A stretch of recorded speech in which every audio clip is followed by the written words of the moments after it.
So hello friends, welcome to learn services. This is Ram Soni. MPPSC के इस test series में आज हम डिस्कस कर रहे हैं करंट अफेयर के क्वेश्चंस को। तो आइए डिस्कशन की शुरुआत करते हैं। देखिए, एक छोटी सी इन्फॉर्मेशन आप लोगों के लिए और भी है।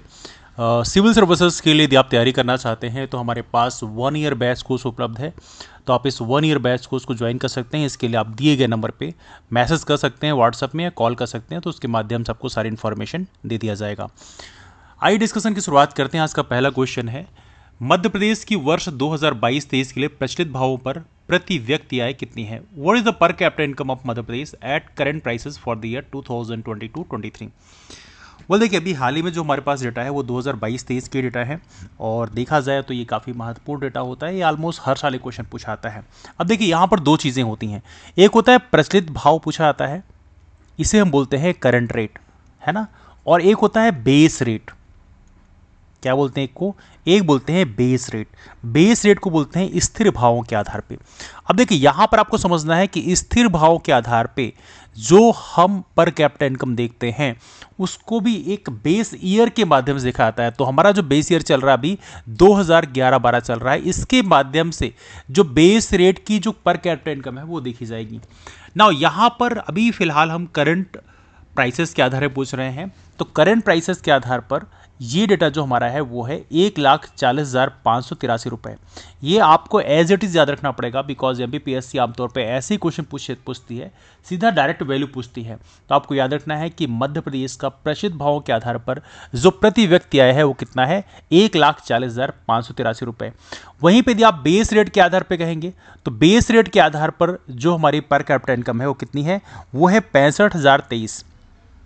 तो स्थिर भावों के आधार पर कितना है? 65,023। तो इसको भी आपको विशेष तौर पे ध्यान रखना है, दोनों ही क्वेश्चन एग्जाम में पूछे जा सकते हैं। अगला क्वेश्चन चलते हैं।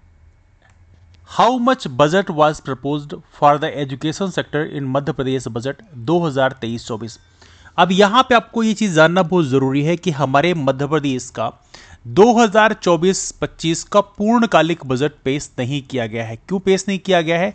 बिकॉज आप लोगों को पहले बताया गया था कि यूनियन बजट जो है वो जारी नहीं किया गया है। इस बार अंतरिम बजट जारी किया गया है। और अंतरिम बजट जब जारी किया जाता है तो उसमें पूरे साल का जो खर्चा कितना कहाँ करेंगे उसका नहीं रहता। बस इलेक्शन खत्म होने के बाद जो नई गवर्नमेंट बनेगी तब तक का जो खर्चा है उसके बारे में सिर्फ डिस्कस किया जाता है। तो देखा जाए तो अभी पूर्णकालिक बजट केंद्र का नहीं आया है और इसके चलते मध्य प्रदेश सरकार ने भी अपना पूर्णकालिक बजट पेश नहीं किया 2024-25 का, बल्कि उसकी जगह में प्रस्तुत किया है क्या? लेखानुदान। क्या बोलते हैं इसको बोलते हैं लेखानुदान। लेखानुदान की बात करें तो इसमें केवल और केवल जब तक केंद्रीय बजट प्रस्तुत नहीं किया जाएगा तब तक के खर्चे सिर्फ इसमें शामिल हैं। और यहां पर आपको याद रखना है, लेखानुदान जो है हमारे संविधान के आर्टिकल 206 में इसका प्रावधान किया गया है। तो इसको भी आप विशेष तौर पर ध्यान रखेंगे। नाउ अब जो हम पढ़ रहे हैं अभी 2023-24 का ही बजट पढ़ रहे हैं।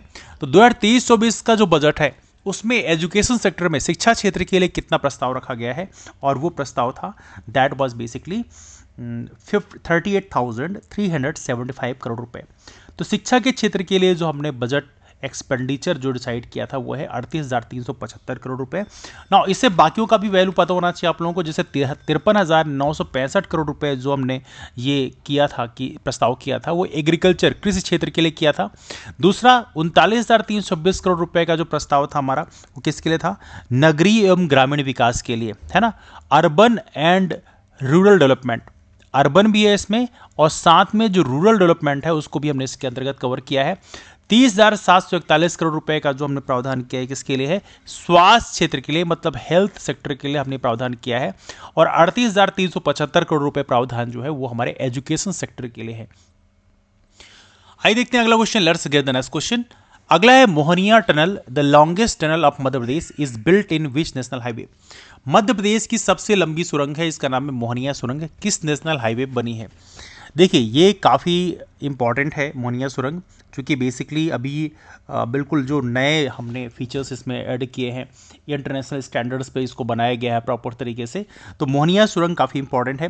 तो मोहनिया सुरंग की पहली बात याद रखना, मोहनिया सुरंग की जो लंबाई है वो कितनी है? ये सबसे महत्वपूर्ण है, ये भी पूछा सकता है। 2.28 किलोमीटर की लंबी मोहनिया सुरंग है। इसके चलते ये सुरंग बनने के कारण रीवा और सीधी के बीच का जो डिस्टेंस है वो काफ़ी कम हो जाता है, बिकॉज सीधे सुरंग से आप फिर यहाँ से वहाँ चले जाओगे तो कहीं ना कहीं इसने रीवा से सीधी जाने की जो यातायात की व्यवस्था है उसको काफ़ी सुगम बना दिया है। सेकंड चीज़ यहाँ पे आपको याद रखना है, यहाँ पे जो क्वेश्चन पूछा गया है कि कौन से नेशनल हाईवे बनी हुई है, तो ये बनी है नेशनल हाईवे नंबर 39 पे। तो रीवा और सीधी कनेक्ट करने वाली जो मोहनिया टनल है ये नेशनल हाईवे नंबर 39 बनी है, इसको आप विशेष तौर पे ध्यान रखेंगे। नाउ यहाँ पे जो नेशनल हाईवेज का अपडेट है वो आपको थोड़ी ध्यान रखना है, जो कि परिवहन आपके एग्जाम में क्वेश्चन वहाँ से पूछे आते हैं, तो थोड़ा सा आपको यहाँ पे अपडेट कर लेना है। जो यहाँ पे दिया है इसको आप पढ़ लीजिएगा। लेकिन रीवा और सीधी के बीच में जो मोहनिया टनल बनी है ये सुरंग के ऊपर बाणसागर की नहर भी है, तो इसको भी आप विशेष तौर पे ध्यान रखें कि ये सुरंग झांसी को रांची से जोड़ने का काम करती है। तो यहाँ पे एक सबसे महत्वपूर्ण चीज़ है कि जो हमारा ये जो नेशनल हाईवे नंबर हमारा 39 है, इसकी यदि हम बात करें तो यहाँ पे लिखा है NH 39 के बारे में। NH 39 के बारे में लिखा है कि ये जो है झांसी से शुरू होती है और देखिए मध्य प्रदेश की कौन कौन जिलों से पास करती है, छतरपुर है, खजुराहो है, पन्ना है, सतना है, रीवा है, सीधी है और दूधीनगर है। तो इन जगहों से बेसिकली पास करती है, फिर बाद में ये चली जाती है रांची में। तो ये है नेशनल हाईवे नंबर 39। इसके अलावा नेशनल हाईवे नंबर 30 की बात करें, ये भी हमारे मध्य प्रदेश के कॉन्टेक्स्ट में काफ़ी इंपॉर्टेंट है। क्यों? बिकॉज नेशनल हाईवे नंबर 30 की बात करें मध्य प्रदेश में मनगवा, रीवा, कटनी, जौलपुर, मंडला इन जिलों से होकर पास करती है। तो नेशनल हाईवे नंबर 30 ये भी काफ़ी महत्वपूर्ण है। वैसे सितारगंज से शुरू होती है और जाके फिर कहाँ पे खत्म होती है, आंध्र प्रदेश में, है ना। तो ये है नेशनल हाईवे नंबर 30। इसकी लंबाई है 493.7 किलोमीटर हमारे मध्य प्रदेश में। नाउ सबसे महत्वपूर्ण है नेशनल हाईवे नंबर 44। इसको आप विशेष तौर पे याद रखना, ये हमारे भारत की सबसे लंबी नेशनल हाईवे है और इसकी बात करें इसकी शुरुआत श्रीनगर से होती है और मध्य प्रदेश में मुरैना, ग्वालियर, दतिया, सागर, इसके अलावा नर्मदापुरम यहाँ बाई मिस्टेक हो गया, और लखनऊ, सिवनी इन जगहों से बेसिकली पास करती है। अब यहाँ पे एक चीज़ समझने वाली बात यह है कि इसकी लंबाई हमारे मध्य से मात्र 571 किलोमीटर है और तमिलनाडु की कन्याकुमारी कैप कोमोरिन तक जाती है, मतलब श्रीनगर शुरू होकर कैप कोमोरिन तक जाती है। ये हमारे भारत की सबसे लंबी national highway as of now है NH 44। पहले NH 7 हुआ करती थी जो बनारस से कन्याकुमारी जाती थी, लेकिन अब उसको चेंज कर दिया गया। अब NH 44 एज ऑफ नाउ हमारे देश की सबसे लंबी नेशनल हाईवे है। NH 46 की बात करें तो ये हमारे मध्य प्रदेश की सबसे लंबी नेशनल हाईवे है, जिसकी लंबाई मध्य सबसे ज़्यादा है 634 किलोमीटर। इसको भी आप विशेष तौर पे ध्यान रखना। ये इसका रूट जो है ग्वालियर, शिवपुरी, गुना, ब्यावरा, भोपाल, अब्दुल्लागंज, होशंगाबाद, बैतूल इन जगहों से बेसिकली पास करती है। तो ये है NH 46 जो as of no Madhya Pradesh की सबसे लंबी नेशनल हाईवे है, जिसकी लंबाई मध्य प्रदेश में सबसे अधिक है। ठीक है, चलिए अगला क्वेश्चन है, what is the purpose of पंख अभियान। मध्य प्रदेश में एक अभियान शुरू किया, इसका नाम है पंख अभियान। ये किस क्षेत्र से संबंधित है, ये पूछा गया आप लोगों से। तो ये बेसिकली है बालिकाओं के सशक्तिकरण के लिए, सिंपल सा क्वेश्चन है, फॉर एम्पावरमेंट ऑफ गर्ल्स। इसमें आपको याद रखना है कि पंख अभियान की शुरुआत हम लोगों ने 2021 में की थी, 2021 में की थी बालिकाओं के सशक्तिकरण के लिए। जो बेटी बचाओ बेटी पढ़ाओ अभियान जो जारी किया था, हमने चलाया था, उसके तहत ही बेसिकली पंख अभियान की शुरुआत की गई थी। इसे आप विशेष तौर पर ध्यान रखें, this is very very important question. अगला क्वेश्चन आपके सामने है, who is the present chairman of Madhya Pradesh state backward class commission. Madhya Pradesh के राज्य पिछड़ा वर्ग आयोग के वर्तमान अध्यक्ष कौन है। देखो बड़ा ही महत्वपूर्ण क्वेश्चन है, राज्य पिछड़ा वर्ग आयोग के बारे में पूछा था एग्जाम में क्वेश्चन। वैसे आपको बता दूं, हमारा जो national commission of backward class है NCBC एज ऑफ नो एक कॉन्स्टिट्यूशनल बॉडी है, ये तो आपको जानते ही है, एक संवैधानिक निकाय है। आर्टिकल 338B के अंतर्गत इसका प्रावधान किया गया national commission of backward class का। वैसे ही national commission of scheduled caste तो national commission of scheduled tribe भी होते हैं, तो आप जानते हैं। नाउ यहाँ पे सबसे महत्वपूर्ण बात यह है कि मध्य प्रदेश के national commission of backward class के Madhya Pradesh state backward class commission के चेयरमैन कौन है। तो ये नाम है basically doctor Ramkrishna Kusmaria. Doctor Ramkrishna Kusmaria as of now हमारे मध्य प्रदेश के राज्य पिछड़ा वर्ग आयोग के चेयरमैन है, तो यहाँ पे याद रखें। बाकी नाम भी यहाँ पे इंपॉर्टेंट है, जैसे डॉक्टर मनोहर ममतानी की बात करें तो ये हमारे राज्य मानवाधिकार आयोग के चेयरमैन है। देखिए राज्य मानवाधिकार आयोग कैसी बॉडी है, ये एक स्टैट्यूटरी बॉडी है, जो कि ह्यूमन राइट एक्ट के अंतर्गत इसका फॉर्मेशन किया गया है ना। तो याद रखिएगा जो मानवाधिकार आयोग है वो कैसी बॉडी है, वो एक स्टैट्यूटरी मतलब सांविधिक निकाय के रूप में कार्य करती है। इसके बाद है डॉक्टर द्रविंद्र मोरे। डॉक्टर द्रविंद्र मोरे की बात करें, ये राज्य बाल संरक्षण आयोग के चेयरमैन है ना, तो ये भी नाम आप याद रख सकते हैं। और एक नाम है मिस्टर राजेश लाल मेहरा। मिस्टर राजेश लाल मेहरा की बात करें, ये तो हमारे MPPSC के चेयरमैन है, ये आप जानते ही हैं। तो यहाँ पे डॉक्टर रामकृष्ण कुसमरिया का नाम भी विशेष तौर पर आपको ध्यान रखना है। अगला क्वेश्चन आपसे पूछा गया है, who has been the brand ambassador of solar energy in Madhya Pradesh? Madhya Pradesh में जो सोलर एनर्जी है, सौर ऊर्जा है, इसके ब्रांड एम्बेसडर किसे बनाया गया है? तो यहाँ पर कई सारे नाम आपके सामने दिए हैं, लेकिन सबसे महत्वपूर्ण नाम है इसमें चेतन सोलंकी, जिनको बेसिकली हमने सोलर एनर्जी का ब्रांड एम्बेसडर बनाया है। चेतन सोलंकी का नाम काफ़ी महत्वपूर्ण है, इन्हें हम सोलर मैन ऑफ इंडिया भी बोलते हैं और इनको हम लोग सोलर गांधी भी कहते हैं। क्या बोलते हैं इनको? इनको सोलर गांधी भी कहा जाता है। He is called as solar man of India. तो एक तो ये आपको याद रखना है चेतन सोलंकी जी के बारे में। इसके अलावा लहरी बाई की बात करें, ये भी काफ़ी महत्वपूर्ण है, डिंडोरी जिले की हैं और देखा जाए तो लहरी बाई वैसे बैगा कम्युनिटी से बिलोंग करती हैं। बेसिकली इन्होंने जो मोटे अनाज है उसको विलुप्त होने से बचाया है, उसमें काफ़ी बड़ा कंट्रीब्यूशन किया है, जिससे हम लोगों ने, आपको याद होगा, इंटरनेशनल ईयर ऑफ मिलेट भी घोषित किया था 2023 को, है ना। तो ये चीज़ें काफ़ी महत्वपूर्ण है। दूसरा, अंकुश भंडारी की बात करें, अंकुश भंडारी जो हैं ये बेसिकली मंदसौर जिले के हैं, अंकुश भंडारी, और इन्होंने इनके स्टार्टअप के लिए इनको गूगल चैंपियन पुरस्कार दिया गया था।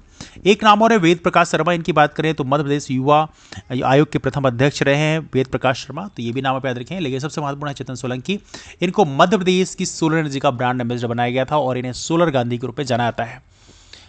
अगला प्रश्न आपके सामने है, डॉक्यूमेंट्री फिल्म है द हीरो विद इन। इस फिल्म को सेलेक्ट किया गया है न्यूयॉर्क इंडियन फिल्म फेस्टिवल में। अब यहाँ पूछा गया है किस चीज़ से बेस्ड है, किन पे बेस्ड है? तो यहाँ पर एक नाम है आपके सामने, ये है इंदिरा दीदी। इंदिरा दीदी का नाम काफ़ी महत्वपूर्ण है, क्यों? बिकॉज ये इंदौर की एक महिला सफाई कर्मी है इंदिरा दीदी। इन पर डॉक्यूमेंट्री फिल्म बनाई गई है द हीरो विद इन। तो ये काफ़ी महत्वपूर्ण है, इसको आप विशेष तौर पे आपको ध्यान रखना है, this is very very important one. बाकी इसमें एक और नाम इंपॉर्टेंट है, जिसमें अनीता चौधरी का नाम विशेष तौर पे आपको ध्यान रखना है, छिंदवाड़ा जिले की है और इनको बेसिकली स्वच्छ सुजल शक्ति सम्मान 2023 सम्मानित किया गया है। तो ये भी नाम इंपॉर्टेंट है, लेकिन इंदिरा दीदी का नाम विशेष तौर पर याद रखिएगा। ये बेसिकली इंदौर में सफाई कर्मी हैं और इन पे एक मूवी बनाई गई, इसका नाम है द हीरो विद इन। तो ये काफ़ी महत्वपूर्ण है, इसको आप विशेष तौर पे ध्यान रखेंगे। अगला है गौरांशी शर्मा। ये नाम पहले भी एग्जाम में पूछा गया है, गौरांशी शर्मा के बारे में पूछा गया कौन से क्षेत्र संबंधित हैं। देखिए, मध्य प्रदेश राज्य बैडमिंटन अकेडमी की दिव्यांग खिलाड़ी हैं। तो पहली बात तो आप याद रखेंगे, दिव्यांग खिलाड़ी हैं, है ना, डिफरेंटली एबल्ड कैटेगरी से बिलोंग करती हैं गौरांशी शर्मा। तो इनकी विशेष तौर पर आप ध्यान रखना है, इन्होंने डेफ ओलंपिक में स्वर्ण पदक हासिल किया है और किस में? बैडमिंटन में। तो ये आप याद रखें, गौरांशी शर्मा काफी महत्वपूर्ण नाम है, एज आप know, please do remember this one. अगला क्वेश्चन आपके सामने है, where has Madhya Pradesh first drone school been started? Madhya Pradesh का पहला ड्रोन स्कूल कहाँ शुरू किया गया है? तो ये तो बहुत ही सिंपल है, ये क्वेश्चन कई बार डिस्कस किया गया है, Madhav institute of technology and sciences, MITS Gwalior के नाम पे फेमस है। मध्य प्रदेश का एक प्रेस्टिजियस इंजीनियरिंग कॉलेज है MITS ग्वालियर, और यहाँ पर बेसिकली मध्य प्रदेश का पहला ड्रोन स्कूल शुरू किया गया है, इसे आप विशेष तौर पर ध्यान रखें, this is very very important one. अगला क्वेश्चन है, where will Ramanujacharya Sanskrit university be established? Ramanujacharya Sanskrit विश्वविद्यालय की स्थापना कहाँ पर की जाएगी? मध्य प्रदेश का एक महत्वपूर्ण जिला है रीवा जिला। रीवा जिले में रामानुजाचार्य संस्कृत विश्वविद्यालय की स्थापना की जाएगी। यहाँ पर ऑलरेडी एक यूनिवर्सिटी है जिसका नाम है APS यूनिवर्सिटी। APS यूनिवर्सिटी एक स्टेट रन यूनिवर्सिटी है, अवधेश प्रताप सिंह यूनिवर्सिटी के नाम से फेमस है। तो ये भी रीवा में मौजूद है। अब एक नई यूनिवर्सिटी बनाई जाएगी, इसका नाम है रामानुजाचार्य संस्कृत यूनिवर्सिटी। अगला प्रश्न आपके लिए है, which of the following cities is not a part of knowledge corridor? Madhya Pradesh से बनाया गया है नॉलेज कॉरिडोर। अब यहां पे आपसे पूछा गया इनमें से कौन सी सिटी नॉलेज कॉरिडोर का हिस्सा नहीं है, है ना। तो नॉलेज कॉरिडोर का मुख्य उद्देश्य क्या है कि यहाँ पर हम लोग रिसर्च है, स्किल डेवलपमेंट है, इन चीज़ों को प्रॉपर तरीके से यहाँ पर डेवलप करें, और इसके चलते 5 शहरों को चिन्हित किया गया है। वो 5 शहर कौन कौन से डिस्कस करेंगे, लेकिन उससे पहले कौन सा इसका पार्ट नहीं है पहले जान लेते हैं। और इसमें जबलपुर इसका हिस्सा नहीं है, बाकी इंदौर है, भोपाल है, ग्वालियर है। तो 3 मेजर सिटीज इसका पार्ट है, लेकिन इसमें याद रहे जबलपुर इसका पार्ट नहीं है। दूसरा, इसमें इंदौर के अलावा यहाँ पर उज्जैन भी है, इसके अलावा साथ में देवास भी है। तो इंदौर हो गया, उज्जैन, देवास, भोपाल और ग्वालियर, कुल मिला कितने हो गए? 5 शहरों को नॉलेज कॉरिडोर से जोड़ा जाएगा, लेकिन जबलपुर उसका हिस्सा नहीं है। तो इसे आप विशेष तौर पे ध्यान रखें, this a very very important one, है ना। इसे आप knowledge and life science corridor भी कहते हैं। अगला प्रश्न है आपके सामने, महाराणा प्रताप शोध पीठ की स्थापना कहां पर की गई है? शोध पीठ काफी महत्वपूर्ण है, शोध पीठ।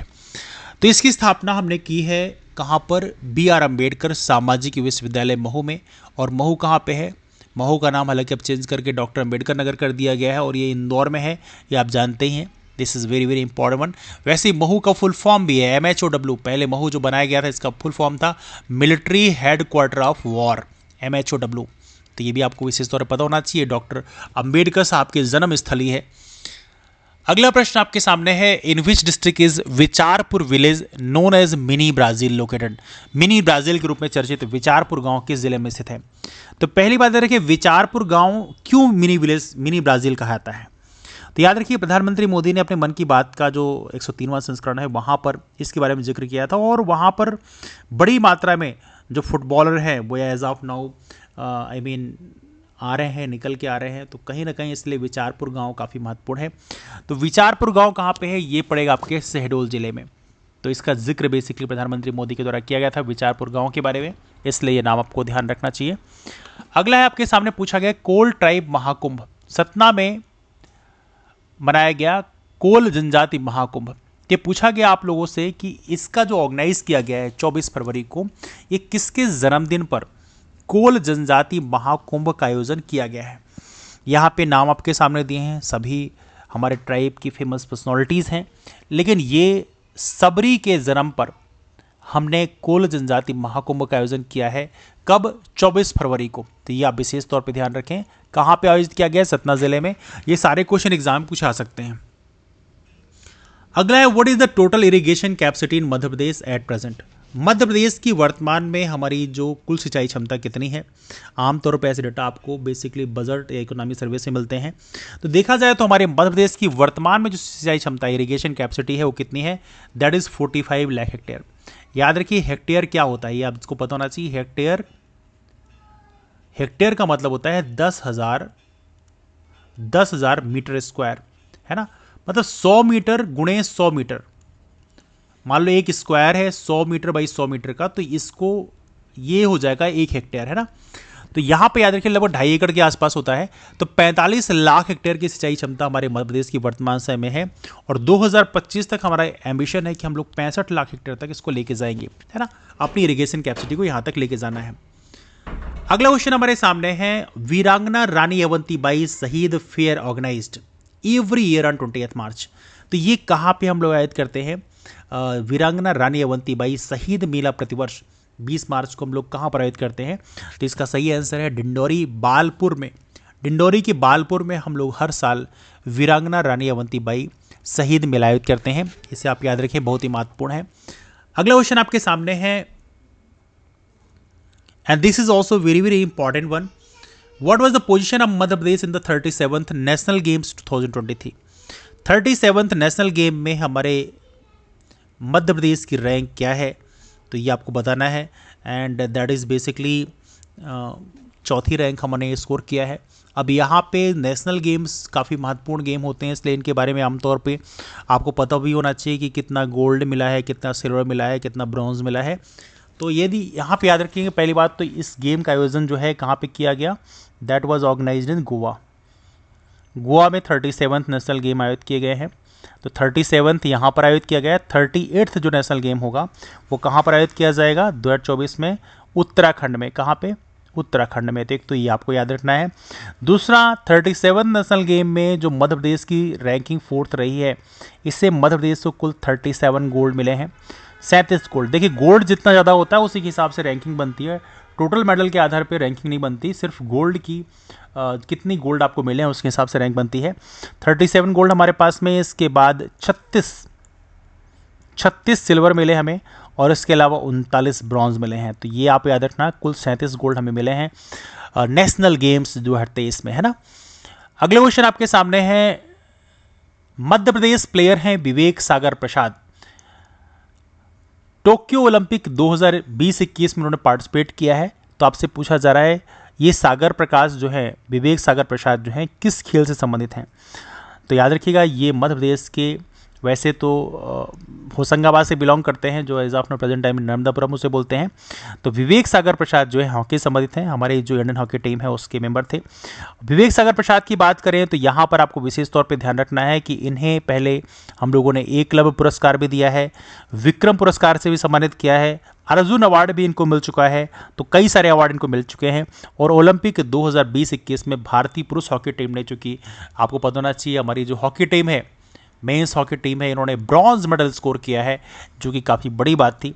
और इसके चलते जो प्लेयर थे उनको एक विशेष रैंक दिया गया है। तो विवेक सागर प्रसाद को एज ऑफ नाउ डीएसपी बनाया गया है, तो ये भी आपको पता होना चाहिए, है ना। अगला क्वेश्चन आपके सामने, Indian women's cricket team player हैं जिनका नाम है पूजा वस्त्राकर। काफ़ी महत्वपूर्ण नाम है, भारतीय महिला क्रिकेट टीम की मेंबर हैं पूजा वस्त्राकर, काफ़ी उम्दा प्लेयर हैं, ऑलराउंडर हैं। पूछा गया आप लोगों से कौन से ज़िले से ताल्लुक़ रखती हैं, तो पूजा वस्त्राकर की बात करें तो ये बेसिकली वैसे तो मध्य प्रदेश के शहडोल ज़िले से ताल्लुक़ रखती हैं। और शहडोल जिला एज ऑफ नो काफ़ी अच्छा परफॉर्मेंस भी दे रहा है डिफरेंट क्षेत्रों में। तो पूजा वस्त्राकर की बात करें तो यहाँ पर एक याद रखना है आपको कि she is a very well known player. और साथ में जो वुमेन प्रीमियर लीग हुआ था उसमें मुंबई इंडियंस की जो टीम थी उसमें 1.9 करोड़ में को खरीदा गया था, मतलब she was the very expensive player as well. तो ये है पूजा वस्त्राकर, नाम याद रखिएगा, मध्य प्रदेश के शहडोल जिले से बिलोंग करती हैं। वुमेन प्रीमियर लीग की बात करें तो पहला खिताब वुमेन प्रीमियर लीग का मुंबई इंडियंस जीता था, दूसरा तो एज ऑफ नो आप लोग पता होना चाहिए रॉयल चैलेंजर्स बेंगलुरु आरसीबी ने जीता है, लेकिन पहला तो मुंबई इंडियंस जीता है, तो ये आपको पता होना चाहिए। और ये मुंबई इंडियंस ने पहली बार इनको खरीदा था, पूजा वस्त्राकर, है ना। अगला क्वेश्चन आपके सामने है, what is the length of Atal Pragati पथ।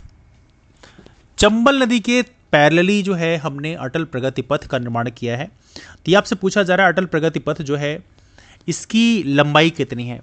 देखो यहाँ पे याद रखना कि इसकी लंबाई है 299 किलोमीटर। तो यहाँ पे बाकी प्रगति पथ के भी नाम लिखे हैं, जैसे नर्मदा प्रगति पथ की बात करें तो इसकी लंबाई 900 किलोमीटर है, जो कि नर्मदा नदी के किनारे किनारे बना हुआ है। 676 किलोमीटर का हमारा विंध्य एक्सप्रेस वे है, तो इनको आप याद रखना। लेकिन सबसे महत्वपूर्ण है अटल प्रगति पथ की बात करें तो ये चंबल नदी के किनारे किनारे बना हुआ है 299 किलोमीटर का। चंबल नदी का उद्गम कहाँ से होता है, जानापाव से होता है ना। पूछा गया है मध्य प्रदेश से प्रति व्यक्ति दूध उपलब्धता कितने ग्राम है। How many grams of milk is available पर कैपिटल इन मध्य प्रदेश। ये काफ़ी महत्वपूर्ण है, हमारा जो दूध का जो हमारा प्रोडक्शन है उसमें एज ऑफ नो हमारे मध्य प्रदेश की जो रैंकिंग है काफ़ी अच्छी है। एज ऑफ नो हम लोग तीसरे स्थान पे आ चुके हैं। मध्य प्रदेश का जो औसत है पर कैपिटा का वो भी पूरे देश से ज़्यादा है, ये भी काफ़ी महत्वपूर्ण है। और वर्तमान में हमारे मध्य प्रदेश का औसत हो चुका है 591 ग्राम, तो इसको भी आप विशेष तौर पर ध्यान रखेंगे। अगला प्रश्न आपके लिए है, what is the product of Burhanpur district under one district one product scheme. इस समय वन ODOP मतलब वन डिस्ट्रिक्ट वन प्रोडक्ट मतलब एक जिला एक उत्पाद योजना काफ़ी महत्वपूर्ण हो चुकी है। और यहाँ से क्वेश्चन खूब सारे पूछे जा रहे हैं, तो आपको विशेष तौर पे ध्यान रखना है कि इनके बारे में आपको विशेष तौर पे याद रख लेना है। सारे के सारे ज़िलों के बारे में पता होना चाहिए। जैसे सुंदरजा आम जो है हमारे मध्य प्रदेश में रीवा ज़िले का काफ़ी चर्चा में रहा है, और GI टैग भी हमने डिक्लेयर किया है। तो ये चीज़ें जो GI टैग का है एक आपको याद रखना ही रखना है, दिस इज़ वेरी इंपॉर्टेंट।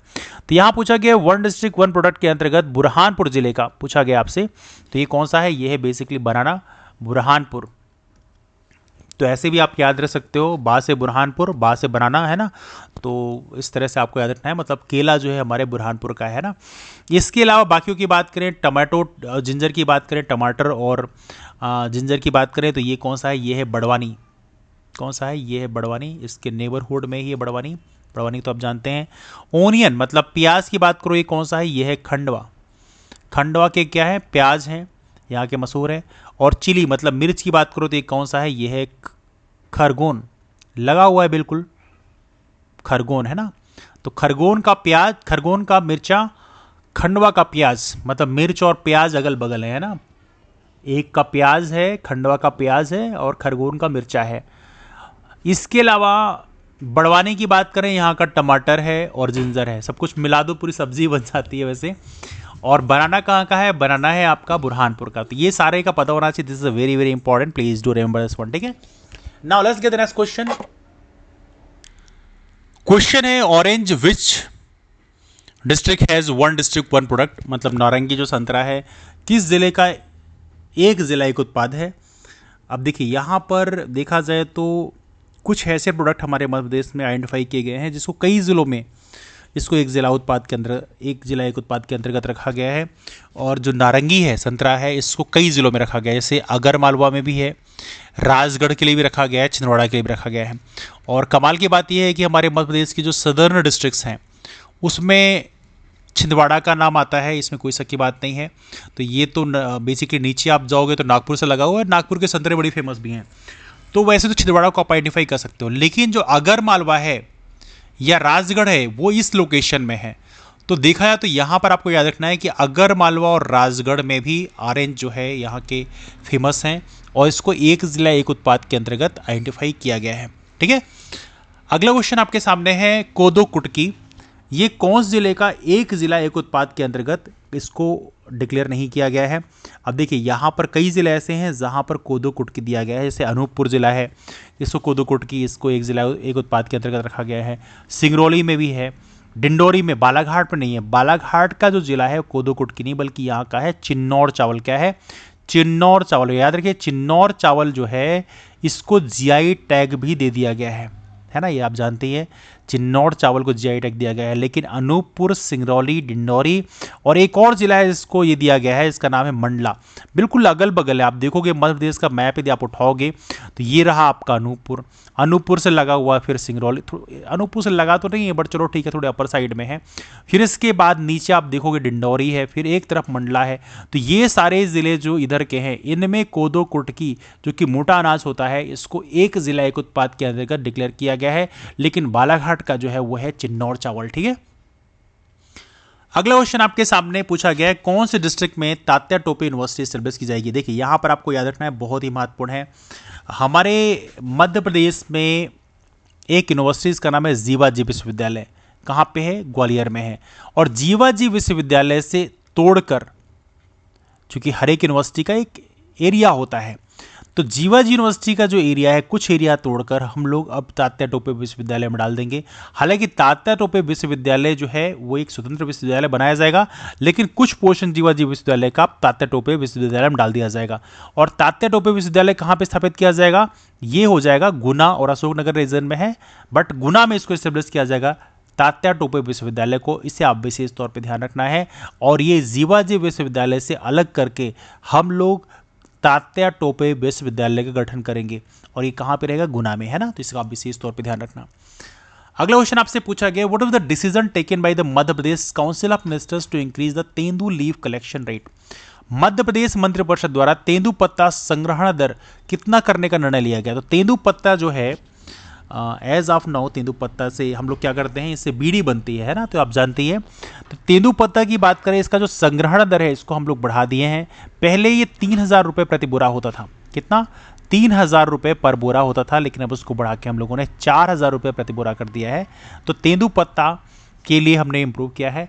और एक और चीज़ है, तेंदू पत्ता जो संग्राहक हैं उनको जूते चप्पल उपलब्ध कराने के लिए हम लोगों ने एक चरण पादुका योजना भी चलाई थी, है ना। तो ये भी आपको याद रखना है, दिस इज ऑल्सो इंपॉर्टेंट। लेकिन यहाँ पर एक अलग टॉपिक में डिस्कशन हो रहा है, यहाँ पे तेंदूपत्ता संग्रहण दर को बढ़ाने की बात हो रही है, तो इसको आप विशेष तौर पे ध्यान रखिए। अगला क्वेश्चन आपके सामने, which municipal corporation of Madhya Pradesh has issued green bond for the first time. तो देखा तो ये एक बहुत ही बड़ा यूनिक सा इनिशिएटिव रहा है। और इस तरह से यदि बॉन्ड जारी होते तो कहीं ना कहीं जो हमारे नगर निगम है, नगर निकाय हैं, तो कहीं ना कहीं उसकी आमदनी में भी काफ़ी बढ़ोतरी होगी, उसको एक प्रॉफिटेबल ऑर्गेनाइजेशन के रूप में डेवलप किया जा सकता है। तो ग्रीन बॉन्ड शुरू किया गया है। देखो बॉन्ड जब इशू करते हैं उसका मतलब क्या होता है? बॉन्ड जब हम इशू करते हैं इसका मतलब, जैसे मार्केट में जब बॉन्ड इशू किए आते हैं सरकार के द्वारा, तो बॉन्ड इशू किए आते हैं मतलब आपको एक बॉन्ड पेपर मिल जाता है और फिर आपसे पैसे ले लिए आते हैं। मान लो 1,000 रुपये का बॉन्ड इशू किया गया है, तो फिर आपसे 1,000 रुपये ले लिए जाएंगे, समथिंग लाइक दैट। और उसको उसकी मैच्योरिटी पीरियड होगी, कितने टाइम में ये इतने रुपए का हो जाएगा, समथिंग लाइक दैट, है ना। तो ये हमारे इंदौर का जो नगर निगम है इसने पहली बार ग्रीन बॉन्ड जारी किया है। और ये ग्रीन बॉन्ड जारी किस लिए किया गया है ये भी आपको पता होना चाहिए। ग्रीन बॉन्ड जारी करने का जो पर्पज़ है वो इंदौर नगर निगम जो है 60 मेगावाट का, कितने मेगावाट का? 60 मेगावाट का एक ऊर्जा संयंत्र बना रहा है। कहां पे? खरगोन में। खरगोन जिला जो हमारा है यहां पे 60 मेगावाट का एक ऊर्जा संयंत्र, सौर ऊर्जा संयंत्र स्थापित कर रहा है। इसके लिए 244 करोड़ रुपए की जरूरत है। कितना? 244 करोड़ रुपए की जरूरत है। और इसके लिए इंदौर निगम ने, नगर निगम ने ग्रीन बॉन्ड जारी किया है। तो यहाँ पे आपको याद रखना है, ये जो ग्रीन बॉन्ड है इसको कोई भी खरीद सकता है, आप भी खरीद सकते हो। इसका जो बेस वैल्यू कितना 1,000 रुपये है, मतलब एक बॉन्ड का जो प्राइस है कितना 1,000 रुपये है। लेकिन यदि आप बॉन्ड खरीदना चाहते हो तो कम से कम 10 बॉन्ड आपको खरीदने पड़ेंगे, मतलब कम से कम आपको 10,000 रुपये का निवेश करना पड़ेगा, है ना। तो ये है इंदौर नगर निगम ने ग्रीन बॉन्ड इशू किया है। अगला क्वेश्चन आपके सामने है, what wage rate has been set for Madhya Pradesh for the financial year 2023-24 by the union ministry of rural development under MNREGA. कुल मिला के सीधा क्वेश्चन पूछा गया, मनरेगा के तहत जो है जो मजदूरी दर है वो कितनी निर्धारित की गई है।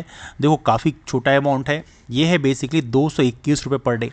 तो पहले 204 रुपये होती थी, लेकिन अब उसको बढ़ा के 221 रुपये पर डे कर दिया गया है मनरेगा के अंतर्गत। और Mahatma Gandhi national rural employment guarantee act, ये तो आप जानते ही हो मनरेगा, इसकी शुरुआत सन 2005 में किया गया था। 2009 में इसका नाम पहले नरेगा के नाम से था, national rural employment guarantee act. इसके अंतर्गत 100 दिन की रोजगार गारंटी दी जाती थी, अब इसको बढ़ा के मनरेगा कर दिया गया। तो ये मनरेगा जो है 2009 में कर दिया गया था, तो ये तो आपको पता होना ही चाहिए। Now this is very important for you that कि इसका जो वेज रेट है वो कितना किया गया, 221 रुपये पर डे। तो इसको आप विशेष तौर पर ध्यान रखें। अगला क्वेश्चन आपके सामने है, पूछा गया आपसे, what is the objective of Pushkar धरोहर स्कीम। पुष्कर धरोहर योजना का मुख्य उद्देश्य क्या है। तो यहां पर आपको याद रखना है, पहला ही है giving new life to old water structures, पुरानी जल संरचनाओं को नया जीवन देना। ये हमारी पुष्कर धरोहर योजना का उद्देश्य है। तो पुष्कर धरोहर योजना काफ़ी महत्वपूर्ण है। इसका उद्देश्य क्या है, जो जल संरचनाएं अब एज ऑफ नो एक्टिव नहीं है, उनको कुछ खर्च करके उनको नया जीवन दिया जाए। तो ये पुष्कर धरोहर योजना का उद्देश्य है, मतलब वाटर बॉडीज से इसका मतलब है।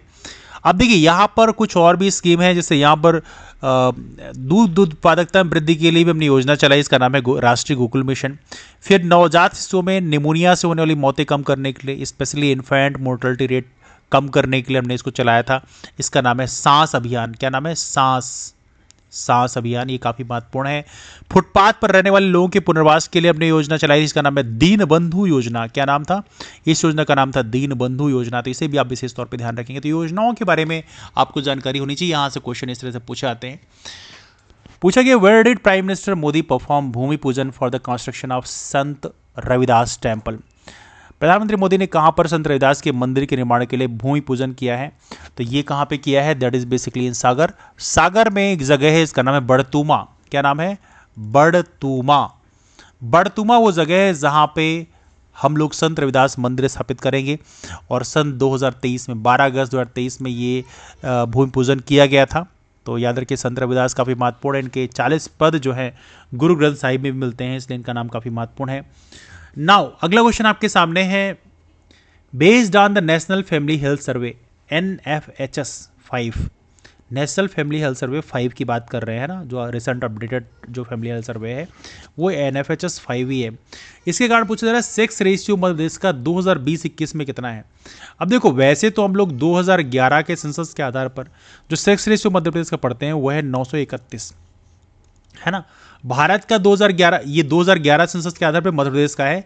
इंडिया की यदि हम बात करें, इंडिया का 2011 सेंसस के आधार पर पढ़ते हैं 943, है ना। वहीं पे चाइल्ड सेक्स रेशियो 2011 सेंसस के आधार पर कितना पढ़ते हैं, 918। और भारत का चाइल्ड सेक्स रेशियो मतलब 5 वर्ष से कम उम्र के बच्चों में भारत का पढ़ते हैं 919। तो ये तो हम लोग पढ़ते हैं सेंसस 2011 के आधार पे। लेकिन अब नेशनल फैमिली हेल्थ सर्वे 5 ने इसने भी डेटा शेयर किए हैं, और इसके आधार पे राष्ट्रीय परिवार स्वास्थ्य सर्वेक्षण के आधार पे हमारे मध्य प्रदेश का लिंगानुपात 2020-21 के लिए कितना हो गया है, दैट इज बिकेम 970, 970 हो गया है। ये काफ़ी महत्वपूर्ण है। चाइल्ड सेक्स रेशियो की बात करो, 5 वर्ष से कम उम्र के बच्चों के लिए सेक्स रेशियो कितना है, 956। ये क्या है, ये है चाइल्ड सेक्स रेशियो, है ना। इसके अलावा 1089 की बात करें तो हमारे मध्य प्रदेश में सबसे अधिक सेक्स रेशियो रखने वाला जो जिला है उसका नाम है सिवनी। क्या नाम है, सिवनी, जिसको हम लोग बेसिकली मध्य प्रदेश का लखनऊ भी कहते हैं, क्योंकि यहाँ पे विशेष प्रकार की रेशम, जिसे बोलते हैं एरी प्रकार की रेशम पाई जाती है, इसलिए इसको मध्य प्रदेश का लखनऊ भी बोलते हैं। तो सिवनी का जो सेक्स रेशियो है वो सबसे अधिक है, 1089 है। और यहाँ पर याद रखना, हाइजेस्ट चाइल्ड सेक्स रेशियो भी, यदि हम बात करें बच्चों में, चाइल्ड सेक्स रेशियो सबसे अधिक कहाँ पे है, ये है खंडवा जिले में। तो खंडवा का चाइल्ड सेक्स रेशियो कितना है, 1272। तो ये कुछ डिफरेंट से डेटा मिले हैं। तो ये है आपका नेशनल फैमिली हेल्थ सर्वे के डेटा के आधार पे। नाउ चलते हैं अगला क्वेश्चन में। In which district of Madhya Pradesh lithium battery manufacturing industry will be established. देखो, लिथियम बैटरी निर्माण उद्योग स्थापित करना अपने आप में एक बड़ा इनिशिएटिव है, और लिथियम बैटरी जो है यही एज ऑफ नो हम लोग इस्तेमाल करते हैं, है ना। और देखा तो ये बड़ी मात्रा में हमें वैसे चाइना से भी इंपोर्ट करना पड़ता है। तो लिथियम बैटरी निर्माण का उद्योग हमारे मध्य प्रदेश में स्थापित किया जा रहा है, कहाँ पे? सिवनी जिले में। तो ये आपको लिए इंपॉर्टेंट है, आपको कमेंट करके बताना है सिवनी जिला कौन से संभाग में स्थित है। Please do comment this out. अगला क्वेश्चन आपके सामने है, इन विच डिस्ट्रिक्ट विल क्रांति सूर्य तांत्या मामा भील यूनिवर्सिटी बी कंस्ट्रक्टेड। तो देखिए, दो चीज़ें हमने पूछी, एक तो तात्या टोपे यूनिवर्सिटी हमने इस्टेब्लिश कर रहे हैं कहाँ पे? गुना में। और क्रांति सूर्य तांत्या मामा भील यूनिवर्सिटी भी स्थापित कर रहे हैं हम लोग कहाँ पे? That will be established in Khargone. तो ये जो हमारा मध्य प्रदेश में देवेल यूनिवर्सिटी ऑलरेडी इंदौर की है, उसको विभाजित किया जाएगा और क्रांति सूर्य तांत्या मामा भील यूनिवर्सिटी बनाया जाएगा कहाँ पे? खरगोन में। तो कुछ सारा पोर्शन जो है वो खरगोन में फिर चला जाएगा तांत्या मामा भील यूनिवर्सिटी के अंतर्गत। तो ये भी आपको विशेष तौर पर ध्यान रखना है, ठीक है। अगला क्वेश्चन आपके सामने है, in which district of Madhya Pradesh 1400 megawatt solar power plant will be established. देखो, as of no Madhya Pradesh का सबसे बड़ा सोलर परियोजना जो है वो 750 मेगावाट की कहाँ पे है? रीवा में है ना, गुड़ तहसील है।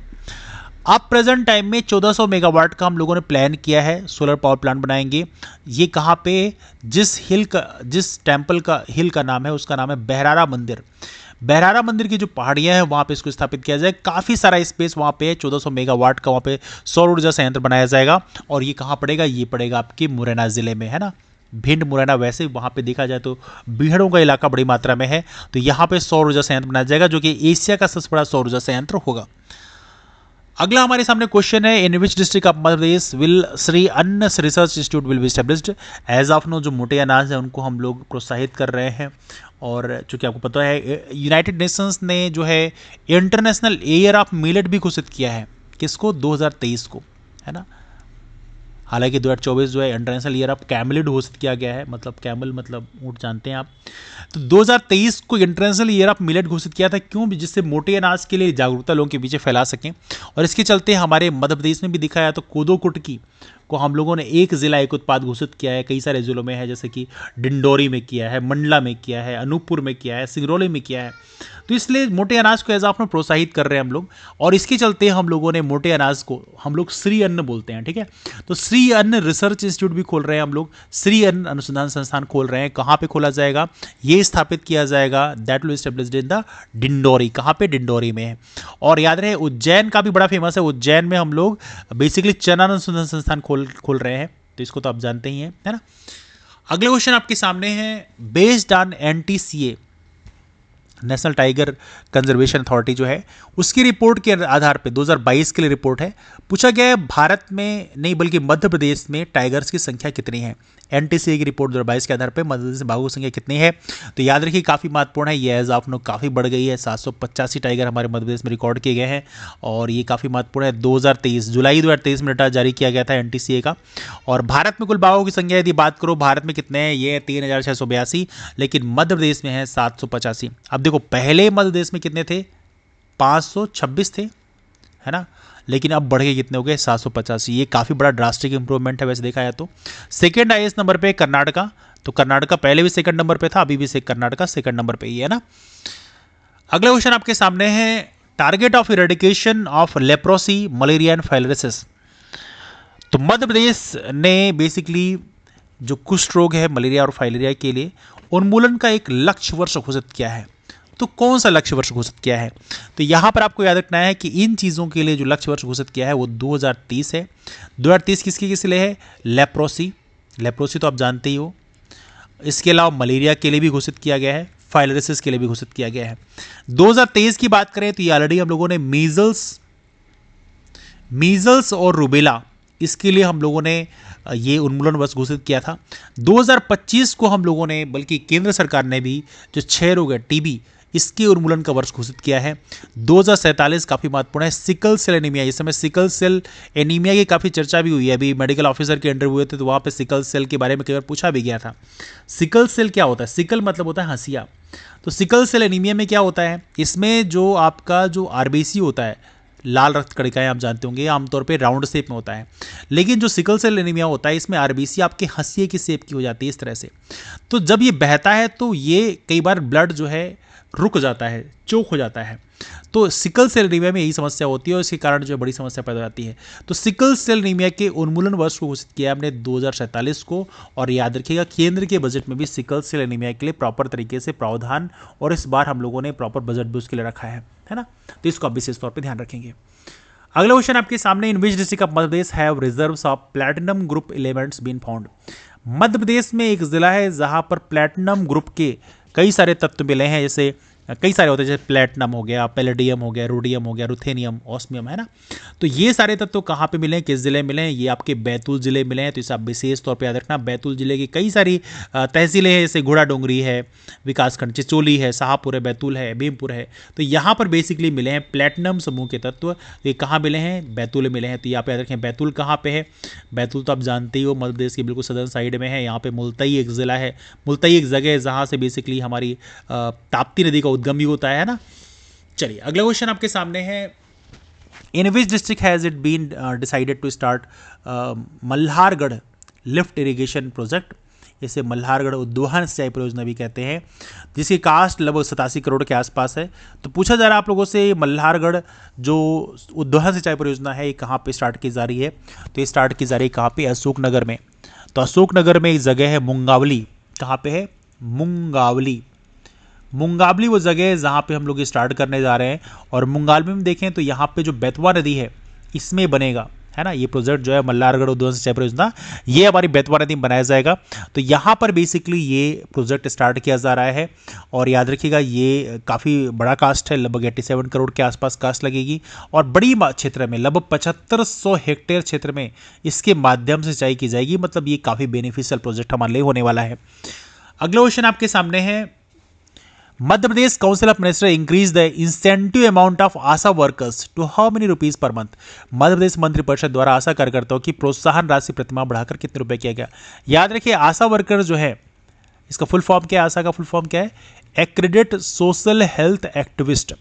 और याद रखिएगा हमारे गांव में जो जागरूकता फैलाने का काम है वो आशा वर्कर्स करती हैं। बहुत बड़ा कंट्रीब्यूशन है ग्राउंड लेवल पे देखा जाए तो। कहीं ना कहीं यहाँ पर जो इंस्टीट्यूशनल डिलीवरी की बात करें तो उसमें भी आशा वर्कर्स बहुत बड़ा कंट्रीब्यूशन दे रही है।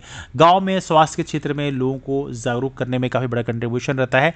लेकिन याद रखिए बहुत दुखद की बात है कि आशा वर्कर्स को एज ऑफ नो हम लोगों ने प्रॉपर गवर्नमेंट एम्प्लॉयज़ के रूप में एक्सेप्ट नहीं किया है। अभी भी उन्हें सिर्फ और सिर्फ सोशल हेल्थ एक्टिविस्ट ही कहा जाता है। मतलब उन्हें अभी एम्प्लॉय नहीं माना गया है। इसके चलते उन्हें सैलरी नहीं मिलती बल्कि एक प्रोत्साहन राशि दी जाती है, इसे बोलते हैं इंसेंटिव्स। तो आशा वर्कर्स को पहले 2000 रुपये प्रति माह का इंसेंटिव दिया था, लेकिन अब उसको बढ़ाकर हमने घोषित किया कि 6000 रुपये। लेकिन कमाल की बात है, इत्तेफाक की बात है कि हम घोषित तो कर देते हैं लेकिन कई बार उसको मूर्त रूप में लाते नहीं हैं। मतलब लाते लाते बहुत टाइम लग जाता है। तो कहीं ना कहीं इसको जो भी हम अनाउंसमेंट करते हैं उसको जल्दी इंप्लीमेंट कर दिया जाना चाहिए। अगला क्वेश्चन आपके सामने है, how much has the age limit for the post of chairman of municipality and municipal council been reduced in Madhya Pradesh. Madhya Pradesh में नगर पालिका और नगर परिषद के अध्यक्ष पद के लिए आयु सीमा घटाकर कितनी कर देगी। देखिए यहाँ पर आपको याद रखना है कि हमारे मध्य प्रदेश में कई सारी पोस्ट ऐसी होती हैं जहाँ पे डायरेक्ट चुनाव होता है, कुछ जगह ऐसे होता है जहाँ इनडायरेक्ट होता है। ऐसे यदि हम बात करें हमारे मध्य प्रदेश में, जैसे सरपंच की बात करूँ तो सरपंच का चुनाव हमारे यहाँ कैसे होता है, डायरेक्ट होता है ना, बिल्कुल डायरेक्ट चुनाव होता है। इसके अलावा जैसे हमारे यहाँ महापौर की बात करो तो महापौर का चुनाव एज ऑफ नो डायरेक्ट होता है। मतलब यहाँ पे ऐसा नहीं होता कि पार्षद अपने बीच में से एक महापौर को चुन लेंगे, महापौर का चुनाव डायरेक्ट होता है। लेकिन इसके अलावा जैसे बात करें हमारे जो नगर परिषद है या नगर पालिकाएं हैं, वहां पर अध्यक्ष का जो चुनाव होता है वो कैसा होता है, वो एज ऑफ नो इनडायरेक्ट होने लगा है। तो पहले इनकी आयु रखते थे 25 साल, लेकिन चूंकि नगर पालिका और नगर परिषद में जो पार्षद होते हैं उनका निर्वाचन की आयु कितनी है, 21 साल है। तो इसके चलते फिर जब इसको हम लोगों ने इसको अप्रत्यक्ष किया कि मतलब नगर परिषद और नगर पालिका के अध्यक्ष का चुनाव जब सदस्यों के द्वारा होने लग गया, मतलब जो पार्षद उनके द्वारा होने लग गया, तो हमने इनकी जो आयु है उसको घटा दिया और ये कितना कर दिया, 21 साल कर दिया। तो ये आप याद रखिए पहले 25 साल वो करता था जब डायरेक्ट चुनाव होता था, लेकिन अब चूंकि इनडायरेक्ट चुनाव होने लग गया इसलिए इसको हटा के हमने 21 वर्ष कर दिया। तो ये विशेष तौर पर आप ध्यान रखिएगा। और वोटिंग एज कितनी है हमारी, वोटिंग एज तो 18 साल ही है। पहले 21 साल होती थी लेकिन 61st अमेंडमेंट एक्ट से हम लोगों ने वोटिंग एज को 21 से घटा कितना कर दिया, 18 कर दिया। तो ये भी आपको विशेष तौर पर ध्यान रखना है। बाकी आपको पता है सबका, एमएलए का जो है 25 साल होता है, मेंबर ऑफ पार्लियामेंट का 25 साल होता है, विधान परिषद की यदि हम बात करें, जो अपर हाउस है, तो उसका जरूर 30 साल होता है, राज्यसभा का भी 30 साल होता है, राष्ट्रपति का, उपराष्ट्रपति का 35 साल होता है ना। Which railway station has been renamed as Sant Hirdaram railway station? इनमें से कौन से स्टेशन का नाम संत हिरदाराम रेलवे स्टेशन कर दिया गया है? तो ये तो काफ़ी महत्वपूर्ण है, ये पता होना चाहिए आप लोगों को। और इसमें ऑप्शन आपके सामने दिया है, देखिए अब देखो यहाँ पे सभी का नाम डिस्कस कर सकते हैं। पाताल पानी रेलवे स्टेशन का नाम क्या कर दिया गया है? तांत्या मामा, है ना। सागर रेलवे स्टेशन तो कोई मतलब नहीं। बैरागढ़ रेलवे स्टेशन का नाम ही हम लोगों ने चेंज किया है, उसका नाम कर दिया संत हिरदाराम। हबीबगंज रेलवे स्टेशन का नाम तो रानी कमलापति कर दिया गया है ना। तो ये रेलवे स्टेशन के नाम जो चेंज किए गए उनके नाम आप थोड़े विशेष तौर पर ध्यान रखेंगे। मध्य प्रदेश में एक ऐप स्टार्ट किया गया, इसका नाम है बलराम ऐप। तो Balram app launch in Madhya Pradesh is related to which sector? कौन से सेक्टर से संबंधित है? तो यहाँ पे ऑप्शन आपके सामने दिया है, देखिए यहाँ पे बलराम ऐप जो शुरू किया गया है वो किस लिए स्टार्ट किया गया है? जो हमारे किसान हैं उनको जो डिजिटल प्लेटफॉर्म है उससे उसके बारे में जागरूक भी किया जाए और साथ में उससे जोड़ा भी जाए। तो ये बलराम ऐप का हमारा मुख्य उद्देश्य है, तो ये विशेष तौर पे आप ध्यान रखिएगा। बाकी ऊर्जा साक्षरता अभियान जो है हमने जो शुरू किया है, ये ऊषा मोबाइल ऐप, इसके लिए हम लोगों ने एक ऐप लॉन्च किया, इसका नाम है ऊषा मोबाइल ऐप, है ना। एक तो ये आपको याद रखने, और एक के अलावा एक टेलीमेडिसिन ऐप हमने लॉन्च किया, इसका नाम है Ayush cure app. Ayush cure app मतलब घर में बैठे इस ऐप के माध्यम से आप डॉक्टर से कंसल्टेंसी ले सकते हैं, लेकिन आयुष के लिए है, मतलब आयुर्वेद, योगा, यूनानी, सिद्ध, होम्योपैथी, नेचुरोपैथी, इन सब के लिए है। तो ये भी काफ़ी महत्वपूर्ण है, इसको भी आप याद रखिए। लेकिन जो बलराम ऐप है ये हमने किस लिए लॉन्च किया है? किसानों को डिजिटल प्लेटफॉर्म से जोड़ने के लिए, है ना। अगला क्वेश्चन आपके सामने, what are the dimension of national multi dimensional poverty index? देखिए मल्टी डायमेंशनल पॉवर्टी इंडेक्स तो हमारा जारी होता है, लेकिन हमारे देश ने भी नीति आयोग ने basically national multi dimensional poverty index जारी किया है। इसे बोलते हैं राष्ट्रीय बहुआयामी गरीबी सूचकांक। तो राष्ट्रीय बहुआयामी गरीबी सूचकांक में कौन कौन से आयाम है पूछा जा रहा है, तो याद रखिए इसमें तीनों हैं, हेल्थ है, एजुकेशन है और स्टैंडर्ड ऑफ लिविंग है। ये तीनों आयाम हैं, है ना। स्वास्थ्य, शिक्षा और जीवन स्तर, ये तीनों आयाम के आधार पे राष्ट्रीय बहुआयामी गरीबी सूचकांक हम जारी करते हैं।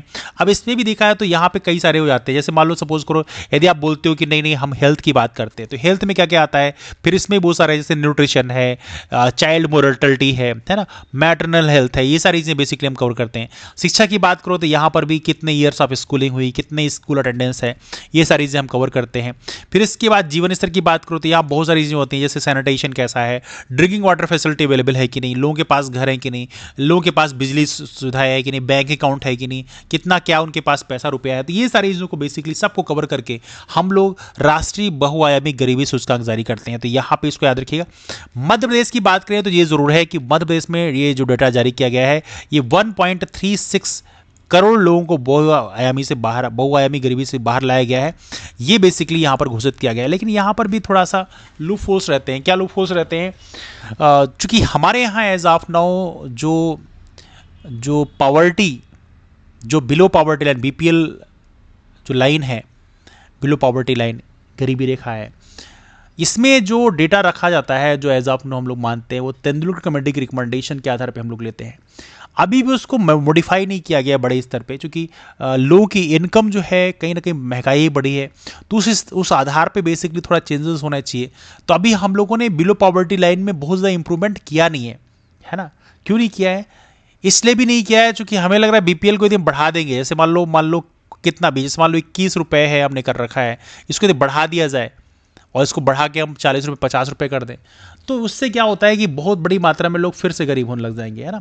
तो कहीं ना कहीं जो बीपीएल हमारी लाइन है उसको भी यहाँ पर रिविजिट करने की जरूरत है कि हमारा जो एक्सपेंडिचर होता है उसमें जो हमने पहले सेट कर दिया है स्टैंडर्ड कि हाँ इतना है, उसको भी थोड़ी बढ़ाने की जरूरत है। बढ़ाया जाएगा तो कहीं ना कहीं उसमें थोड़ा पता चलेगा रियल में, बड़े नहीं वे। तो ये सरकार की पॉलिसी है। लेकिन याद रखिएगा, ये भी याद रखना पता होना चाहिए, बीपीएल कैटेगरी जो डिक्लेयर की जाती है वो किस आधार पर होती है? इनकम के आधार पर होती है, एक्सपेंडिचर के आधार पर होती है, कैलोरी के आधार पर होती है। तो पहले कैलोरी के आधार पर होती थी, आपको एनसीईआरटी का पढ़ोगे तो पुराने टाइम में कैलोरी के आधार पर होता था, लेकिन अब बढ़ा के चेंज करके इसको एक्सपेंडिचर मतलब व्यय के आधार पर कर दिया गया है। तो ये भी याद रखिए, वर्तमान में जो हमारी गरीबी रेखा का निर्धारण है वो व्यय के आधार पर किया आता है, इसको इनकम के आधार पर या कैलोरी के आधार पर अब नहीं किया आता है ना। चलिए आगे चलते हैं, let's go for next question. ये मल्टी डायमेंशनल पॉवर्टी इंडेक्स याद रखिएगा दूसरा संस्करण है। Which district of Madhya Pradesh has seen the most improvement based on the national multi dimensional poverty index? Madhya Pradesh का कौन जिला ऐसा है जिसमें सबसे अधिक सुधार देखा गया है ना? ऑप्शन आपके सामने दिया है, तो यहाँ पे सबसे अधिक सुधार देखा गया अलीराजपुर, जो कि मध्य प्रदेश का एज ऑफ नो देखा है तो पहले सबसे कम लिटरेसी रखने वाला जिला था, अब तो शायद इंप्रूवमेंट हो गया होगा। Let's hope for the best. तो अलीराजपुर की बात करें, यहाँ पे सबसे अधिक इंप्रूवमेंट देखा गया, 31% का इंप्रूवमेंट यहाँ पे रजिस्टर किया गया है। अगला, what is the rank of Madhya Pradesh among the all the states and union territories of India in the social progress index? Index का नाम है सोशल प्रोग्रेस इंडेक्स, से हिंदी बोलते हैं सामाजिक प्रगति सूचकांक। इससे मध्य प्रदेश की रैंकिंग क्या है? ये सूचकांक प्रधानमंत्री की इकोनॉमिक एडवाइजरी काउंसिल के द्वारा जारी किया जाता है। नाउ यहाँ पर आपको याद रखना है कि ये जो इंडेक्स है, इसमें भारत के जितने भी स्टेट हैं, यूनियन टेरिटरी, सबने पार्टिसिपेट किया है। भारत में एज ऑफ नो कुल 28 राज्य हैं, 8 केंद्र शासित प्रदेश हैं। याद रखिएगा, दादरा नगर हवेली और दमन दीव मर्ज हो चुके हैं। तो इन सबको जोड़ के आप देखोगे तो मध्य प्रदेश की जो रैंकिंग है as of no 33rd rank पे है ना। मध्य प्रदेश से नीचे सिर्फ प्रेजेंट टाइम में 3 ही राज्य हैं, एक है असम, बिहार और झारखंड। असम को तो जानते हैं, असम के जो चीफ मिनिस्टर हैं एज ऑफ नो काफ़ी चर्चा में रहते हैं, शर्मा जी, बिकॉज कहीं ना कहीं he is very active. Bihar को जानते हैं आप। झारखंड के सीएम तो भी चर्चा में थे, हेमंत सोरेन, अब तो हालांकि सीएम चेंज हो गए हैं। तो कहीं ना कहीं यहाँ पर इन राज्यों के बाद मध्य प्रदेश की रैंकिंग है, तो मतलब मध्य प्रदेश भी सामाजिक प्रगति सूचकांक में सबसे निचले पायदान पे है, मतलब मध्य प्रदेश में भी काफ़ी इंप्रूवमेंट की गुंजाइश है। अगला क्वेश्चन आपके सामने है, what position did Madhya Pradesh get in the category of 17 major states in India innovation index release by NITI Aayog? NITI Aayog जारी करता है इंडिया इनोवेशन इंडेक्स, और इंडिया इनोवेशन इंडेक्स में 17 प्रमुख राज्यों की श्रेणी जारी की गई है। इसमें मध्य प्रदेश की जो रैंकिंग है वो भी बहुत अच्छा नहीं, 13th रैंक पे हम लोग काबिज हैं। तो यहाँ पे कैटेगराइज बनाए 17 प्रमुख राज्य हैं, फिर उसके बाद 10 पूर्वोत्तर और पहाड़ी राज्य, जैसे हिमाचल प्रदेश हो गया, जम्मू कश्मीर हो गया, है ना। जम्मू कश्मीर चलो यूनियन टेरिटरी हो गया, इसके अलावा हिमाचल प्रदेश हो गया आपका, है ना, पंजाब हो गया। तो यहाँ पे याद रखिए 10 इसमें सिक्किम वगैरह है, फिर नॉर्थ ईस्टर्न स्टेट्स हैं, तो ये सारे इसमें शामिल किए गए। फिर इसके बाद में यहाँ पर 9 केंद्र शासित प्रदेश भी हैं, है ना। तो सब में देखिए तो 17 प्रमुख राज्यों की लिस्ट में मध्य प्रदेश की रैंकिंग जो है 13th रैंक पे है। अगला आपके सामने, which medical college of Madhya Pradesh became the first college to offer MBBS education in Hindi? Madhya Pradesh का कौन सा ऐसा कॉलेज है जो एमबीबीएस एजुकेशन को हिंदी में शुरू किया पहला? तो ये कौन सा है? ये है आपका भोपाल का गांधी मेडिकल कॉलेज, जिसे हम जीएमसी भोपाल बोलते हैं, गांधी मेडिकल कॉलेज भोपाल, है ना। तो इसको आप याद रखिएगा। एमबीबीएस हिंदी में हालांकि थोड़ा सा क्रिटिकल है, बट फिर भी मध्य प्रदेश सरकार ने स्कीम स्टार्ट किया है हिंदी में एमबीबीएस कराने की। आप लोग बता सकते हैं कि हिंदी में एमबीबीएस इफेक्टिव होगा या नहीं होगा। How many times did Indore get first place in the country in cleanliness survey? स्वच्छता सर्वेक्षण में इंदौर ने कितनी बार देश से प्रथम स्थान प्राप्त किया? तो याद रखिएगा 7 बार प्राप्त किया है। अभी हाल ही में 7 बार प्राप्त किया है। तो बेसिकली हालांकि इस बार शेयर में रहा है, इंदौर और सूरत मिल के फर्स्ट रैंक पे रहे हैं। तो याद रखिएगा स्वच्छ सर्वेक्षण अवार्ड 2023 का जारी किया गया है प्रेसिडेंट द्रौपदी मुर्मू के द्वारा, और इसमें हमारे इंदौर की एक बार फिर से फर्स्ट रैंक स्कोर हुई है। तो कुल मिला के इंदौर ने अब तक 7 बार स्वच्छता सर्वेक्षण में फर्स्ट रैंक स्कोर किया है। तो ये रहा हमारा इसके बारे में। एक और क्वेश्चन हमारा है, in which district of Madhya Pradesh will the country's largest green hydrogen plant be built? हमारे मध्य प्रदेश में ग्रीन हाइड्रोजन प्लांट स्थापित किया जा रहा है, और ये काफ़ी महत्वपूर्ण स्टेप होगा। इसकी शुरुआत वैसे GAIL, gas authority of India limited के द्वारा की जा रही है, और ये फर्स्ट ग्रीन हाइड्रोजन प्लांट जो स्थापित किया जा रहा है, ये कहाँ पे स्थापित किया जाए? गुना में। कहाँ पे? गुना में। तो 10 मेगावाट का होगा, काफ़ी महत्वपूर्ण होगा। गुना में स्थापित किया जा रहा है। गुना में भी देखें तो विजयपुर कॉम्प्लेक्स जो है, विजयपुर, यहाँ पर हम लोग स्थापित करेंगे, और ये हाइड्रोजन प्लांट काफ़ी महत्वपूर्ण होगा। तो कंट्री का ये पहला hydrogen plant, green hydrogen plant होगा, है ना। तेरा डिस्कशन हमारा इस टॉपिक में, डिस्कशन को वाइंड अप करते हैं, मुलाकात करते हैं फिर। तब तक के लिए bye bye and take care. Thank you so much.